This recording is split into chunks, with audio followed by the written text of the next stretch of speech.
Bonsoir Brigitte Hadès, vous êtes chef du bureau britannique de la revue Politique Internationale et vous avez écrit Les Exilés du Paradis aux éditions France Empire. Bonsoir Philippe Turle, ancien rédacteur en chef adjoint de la rédaction anglaise d'RFI. Merci à tous les deux. Alors Theresa May touchée mais pas coulée? Pas coulée parce que le Parti conservateur qui aurait bien voulu se débarrasser d'elle ne peut pas parce qu'elle doit négocier dans 11 jours le Brexit et on ne peut pas se permettre de tout faire capoter comme ça à la dernière minute. Elle avait 330 sièges, elle revient avec moins, mais elle va s'unir avec le Parti unioniste démocrate d'Irlande du Nord qui a obtenu 10 sièges et ça va lui permettre finalement d'arriver à 329 sièges, c'est-à-dire c'est peu.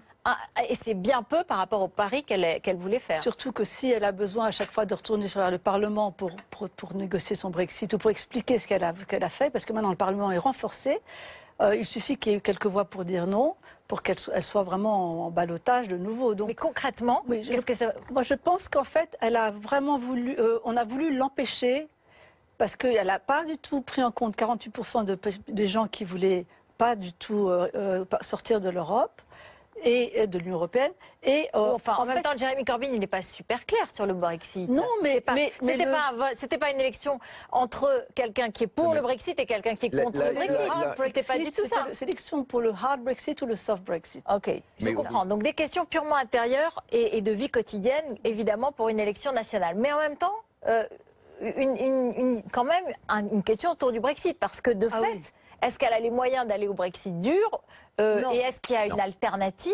Et de quelle façon elle va se présenter face aux autres Européens maintenant? Alors, l'alternative, c'est de négocier. D'ailleurs, ils vont négocier. Les premières négociations vont porter sur le prix que les Anglais le dédommagement, en quelque sorte. Et donc, ça, M. Barnier et surtout Jean-Claude Juncker ont demandé 100 milliards. Eux pensaient que c'était absolument impossible, ils ne voulaient rien payer. Bon, il faut bien qu'ils décident de faire quelque chose, ça va commencer par là. Mais petit à petit, vu qu'elle va gouverner avec le DUP, qui est le parti d'Irlande du Nord, qui eux ont très peur des frontières, parce que l'Irlande, en fait, ils sont tellement contents de faire la paix, et les frontières sont maintenant invisibles entre Ulster et le reste de l'Irlande. Ils ne veulent pas qu'on mette tout d'un coup des frontières de nouveau. Donc ça va être la libre circulation des personnes qui va être quelque chose que le Parti unioniste ne va pas vouloir négocier. Et ça, c'est une chose qui était vraiment la ligne rouge la plus importante pour Theresa May. Un mot sur Jeremy Corbyn, justement, et son succès, qui effectivement, il a gagné 30 députés. Est-ce que ça le conforte à l'intérieur de son parti quand même, parce qu'il était très contesté? Oui, alors complètement. Il a complètement essayé de transfigurer, c'est le cas de le dire.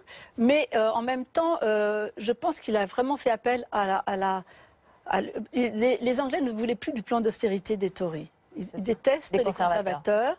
Ils détestent ce plan d'austérité, ça fait 7 ans que ça dure. Et il y a plein de choses qui sont terribles. Entre ça et le fait que le Brexit, même s'il n'a pas été encore vraiment mis en place, commence à apporter des choses négatives sur l'économie. La baisse de la livre, voilà. Un certain nombre Le pouvoir d'achat commence à baisser. Et finalement, les classes moyennes, tout ça, c'est comme en Amérique avec Bernie Sanders, les classes moyennes sont appauvries, en paupérisation. Et donc les gens sont finalement, ça plus à qu'à Saint-Sevoix, ils se sentent complètement oubliés. Donc Corbyn a joué là-dessus et il a été excellent parce qu'il était très humain. Alors qu'elle, elle apparaissait comme quelqu'un d'assez froid et de très pragmatique. On l'a traité de congélateur, j'ai lu dans un journal.